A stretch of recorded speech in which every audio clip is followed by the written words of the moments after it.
네, 안녕하세요. 세뇌탈출입니다. 문재인 정부 586 집단이 반일 히스테리로 단단히 재미를 보는 것 같아요. 민주당 자체 보고서에 반일 이 캠페인을 계속 끌고 가면 선거에서 유리하다. 이런 뻔뻔스러운 보고서까지 나오는 지경입니다.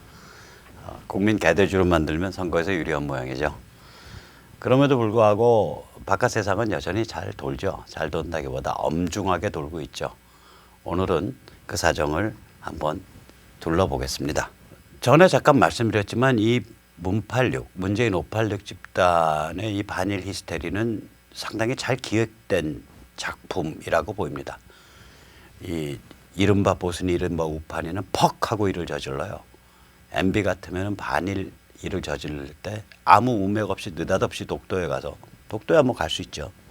그 다음에는 텐노를 일왕이라고 칭하면서 일왕이 사죄해야 된다 이런 극단적인 발언을 퍽 하고 저질러 버리거든요. 그에 반해서 저쪽 깡통진보 쪽은 무지하게 세련되어 있습니다. 효순 미선 때도 그 법무부에서 일을 저질렀죠. 그러니까 이 한국의 재판 관할권을 넘겨라. 말이 안 되는 신청이거든요.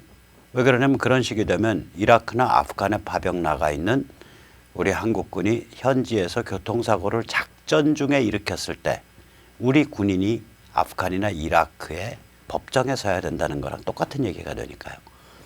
그러나 일반 국민이 보기에는 대한민국 법무부가 상당한 전문성과 식견을 가지고 어련히 그렇게 신청했겠거니 이렇게 생각이 되거든요.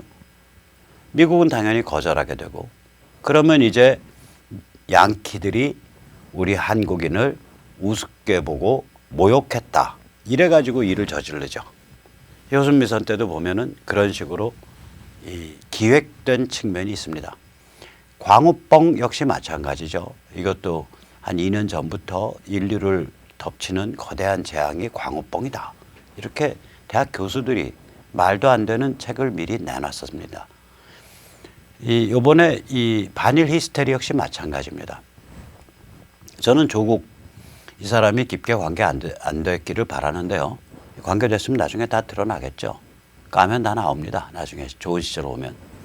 그 대법원이 작년 10월 30일 날 징용 유족들에게 일본 기업이 직접 배상해야 된다. 이런 징용 판결을 했단 말이에요. 그럼 대법원이 이런 판결을 하게 되면 그 다음번에는 이제 그 이해 당사자들이 국내 기업에, 국내 법원에 대고 일본 기업의 국내 자산을 국가가 강탈해서 우리에게 달라 이렇게 되는 거예요. 강제 집행해서. 대법원 판결이 있으니까 하급법원은 이걸 거절을 못하죠. 그래서 무슨 미쓰비시, 신일본제철 이렇게 줄줄이 이제 걸리는 거거든요. 그럼 이제 일본 여론이 폭발하겠죠. 폭발했죠. 그래서 일본의 혐한증이 보통이 아닙니다. 앞으로 일본에 그 여행을 하실 때는 일본 사람들이 굉장히 점잖긴 하지만 우스갯소리로 말하자면 깃발에 나는 일본을 잘 이해하고 사랑하는 사람입니다. 이렇게 쓰고 다니시는 게 좋습니다. 나는 한국 법원의 징용 판결에 반대합니다. 이렇게 쓰고 다니시는 게 좋습니다. 일본 여론이 폭발을 하고 그럼 일본 정부가 반발을 하고 이걸 기다렸다는 듯이 한국에서는 이제 반일 히스테리로 몰고 가면서 일본이 우리 징용 판결에 대해서 경제 보복으로 나서고 있다. 징용 판결을 겨냥한 경제 보복이다. 이렇게 이제 떠들죠. 그게 지금 조국이나 문86 집단이 하고 있는 얘기죠. 그래서 이제 조국이나 문86 집단에서는 이제 그렇게 해서 악화시키면 결국 일본이 진짜로 경제 보복하게 되고 그럼 한국 경제가 공경에 처하면 지금 경제적 어려움을 몽땅 전부 일본 탓으로 돌리고 그 일본을 제어해 주지 못하는 미국 원망하게 만들고 그래서 반미 친북 친중을 강화하고 이런 이제 시나리오가 되는 거예요, 이게. 근데 참고로 지금까지 일본은 아무런 조치를 안 했거든요. 수출 관리, 저는 수출 관리라고 부릅니다. 전략물자 수출 관리 역시 8월인가부터 발효하거든요. 그런데 사람들의 머릿속에선 벌써 경제보복이 한참 진행돼서 일본이 우리 굉장히 애먹이고 있다 이렇게 정리되어 있어요. 이게 사람들이 생각이 정교하지가 않기 때문에 저런 식으로 막 반일 히스테리로 빵빠레를 치면 난리가 납니다.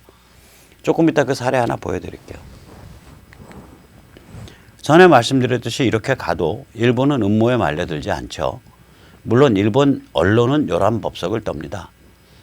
전략물자 이거 90일 안에 개별 허가해 주게 돼 있는데 수출을 앞으로 개별 수출 관리에 들어가면 이걸 무한 연기될 수도 있다. 그래서 한국을 박살낼 수 있다. 뭐 이렇게 떠드는데 그건 일본 언론이 냄비라서 떠드는 거고 일본 정부는 실제로는 이렇게 안 갑니다.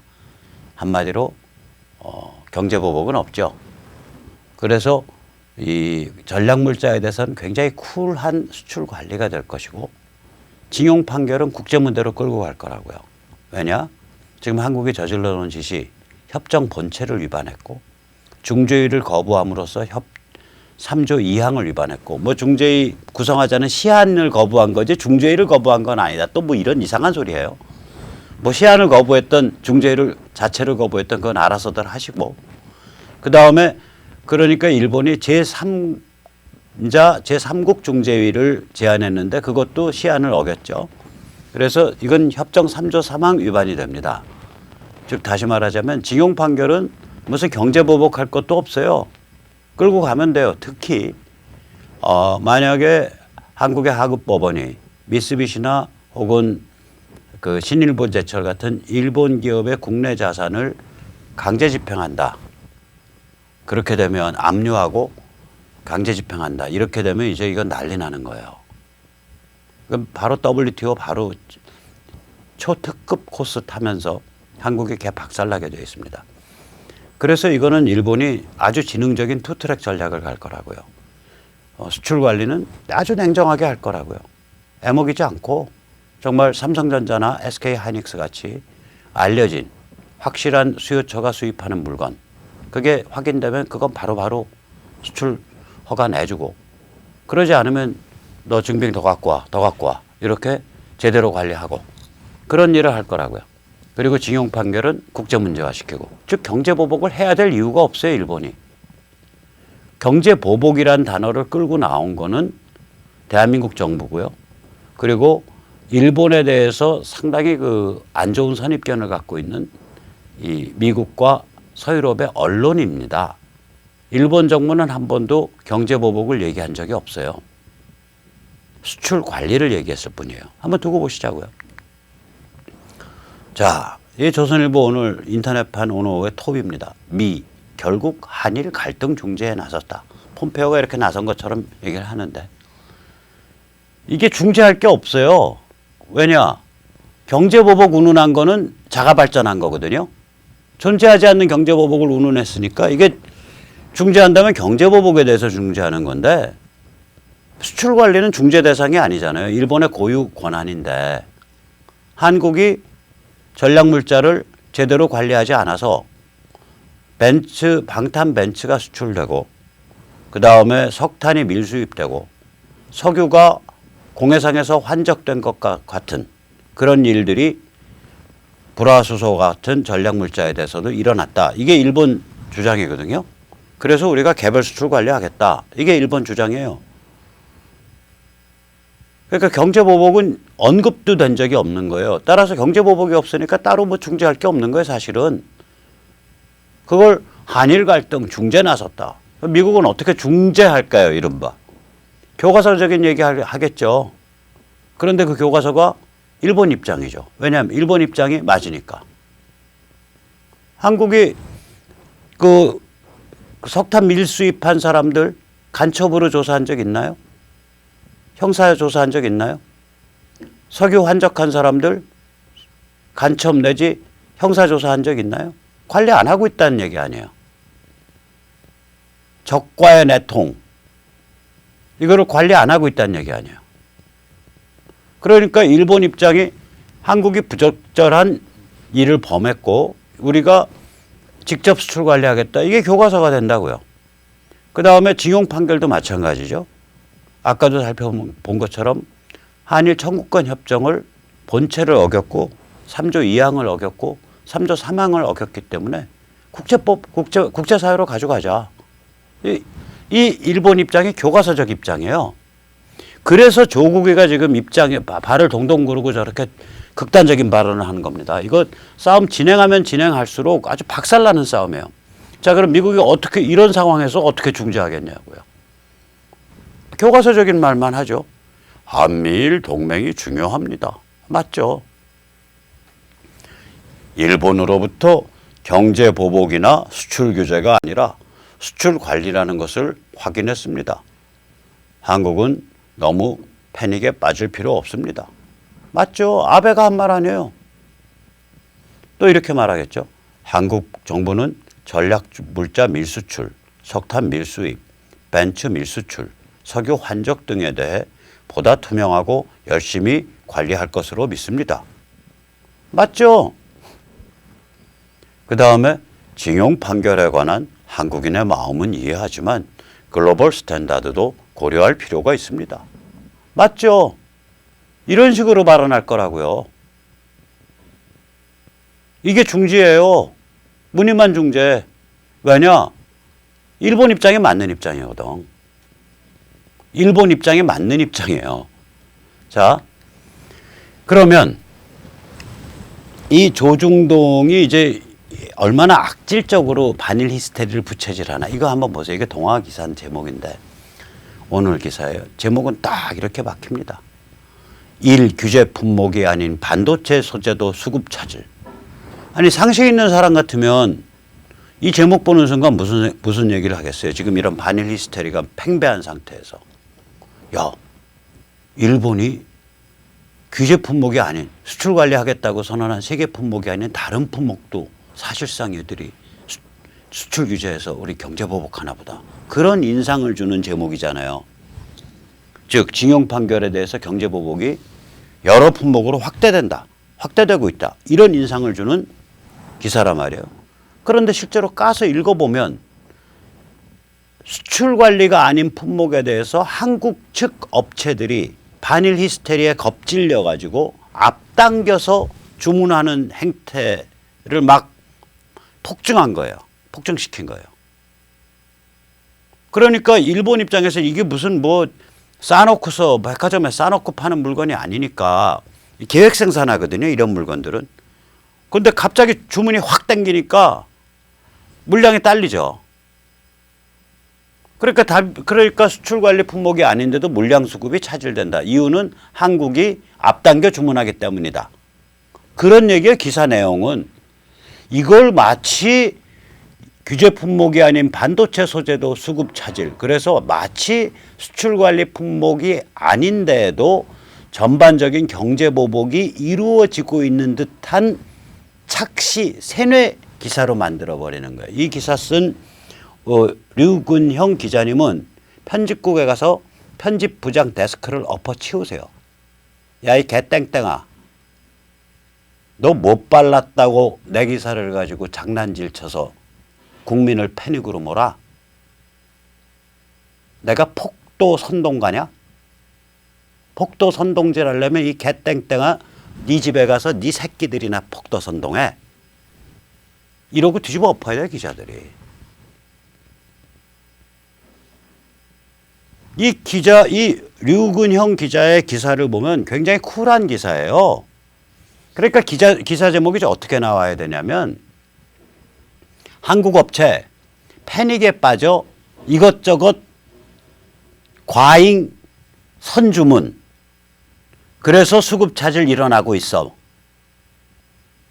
그러면서 그렇게 해야 될 기사 제목인데 기사 내용을 읽어보면 이걸 전혀 다른 문맥으로 기사 제목을 한다고요. 그럼 사람들은 이 인간이 착시의 동물이기 때문에 착시 효과가 있다고요. 저러면 이제 인상이 딱 어떻게 바뀌냐면 일본이 발표된 수출 관리 품목 외에도 전방위적으로 사실상 수출 규제를 함으로써 경제 보복을 본격화하고 있구나. 그런 인상을 받게 된다고요. 이게. 참 악질이에요. 제가 보면 조중동이 악질이다. 이거 수구 기득권 세력이 정말 악질이구나. 그런 걸 느낍니다. 마치 그 탄핵 때 그 앞장서서 박 대통령 인격살인과 인민재판을 이끌었던 그 나치 공산당 스타일의 선동을 또 보는 것 같아요. 기시감이에요. 데자부입니다. 그런 면에서는 조중동보다 이해찬이 훨씬 더 고수죠. 쿨해요. 이해찬 말을 그냥 제 말투로 옮긴다면 조국이 너는 말이야 SNS로 개인 정치질 하는 거 이제 그만해야 돼. 이런 말이에요. 뭐라 그랬냐. 일본은 헤어질 수 없는 이웃이고 조국은 올리는 글이 공적인 글인지 사적인 글인지 분간해야 한다. 한마디로 너 공인인데 SNS에다 그렇게 새똥 싸듯이 찍찍 싸면서 반일 선동하면 그게 막 꼴이 뭐냐 이 소리가 된다고요. 이해찬은 간단한 인간이 아니에요. 노무현 정부에서 한미 FTA를 관철시킨 주역입니다. 물론 저 사람이 전교조 합법화의 또 주역이에요. DJ 정부 때 교육부 장관 하면서. 그래서 이 아주 마음에 안 드는 제 입장에선 나쁜 정책을 관철시킨 사람이기도 하고 또 제법 괜찮은 한미 FTA 같은 그런 정책 그거 노무현 정부니까 관철됐지 이명박 정부 박근혜 정부에선 그렇게 관철 못해요. 그때 한미 FTA 관철할 때 농민들이나 이런 사람들 죽은 사람만 몇 명 되죠. 시위대 충돌해서. 그래서 그걸 관철시킨 인물이거든요. 그래서 저는 이해찬에 대해서 그러나 무슨 미련은 전혀 없어요. 저 사람이 DJ 정부 때 교육부 장관을 하면서 하는 발언을 보고 아주 질이 안 좋다. 저는 그렇게 판단해서 그 다음에는 전혀 기대는 안 해요. 영악한 사람이지 기대할 만한 사람은 아닙니다. 그때 이제 DJ 정부 때 저 사람이 전교조 합법화 할 무렵에 뭐라고 발언했냐. 학교는 목적입니다. 무슨 독일 철학자 하는 듯이 말을 했어. 세상에요. 인생에서 목적이라고 할 수 있는 게 별게 없어요. 몇 개 없습니다. 기독교 신자한테는 구원이고 불교 신자한테는 해탈이고 깨달음이고 인생의 목적이라는 건 몇 개 없다고요. 혹은 저희 같은 좀 비종교적인 사람들한테는 인생의 의미, 미닝 이런 게 되는 거고. 근데 학교는 목적입니다. 한마디로 학교를 철밥통 만들어서 노조한테 주겠다 이런 뜻으로 저한테 들렸어요. 그래서 그런 말을 저렇게 철학화시켜서 표현하는구나. 저 사람 보통 아주 영악한 게 아니구나. 그 느낌을 받아서 그때부터 저는 굉장히 옛날에 알던 사람인데 학교 다닐 때 80년 봄에 얼굴 아는 사람인데 그때부터 제가 굉장히 아주 꺼림직하게 느껴왔던 인물이에요. 그게 고단수란 말이에요. 지금 딱 쿨하게 해서 딱 조정하잖아요. 강도를. 일본은 헤어질 수 없는 이웃이고 조국은 올리는 글이 공적인지 사적인지 분간해야 한다.